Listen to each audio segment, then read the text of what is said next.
Magpapawis po tayo kasi medyo hinihingala. Ginawa ko to araw at hapon, mga 100 meters.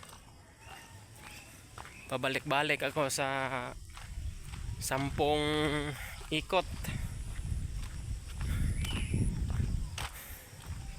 Hinihingala kasi medyo mataba-taba na ng konti.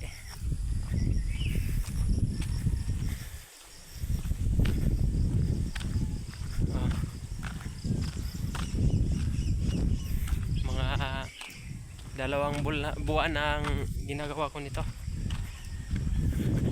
2 buwan ginawa ko itong maglalakad araw-araw, umaga at hapon,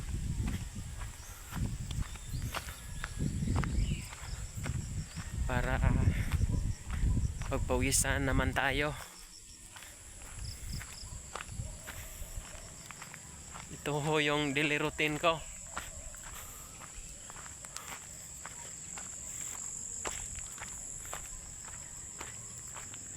See you on my next video.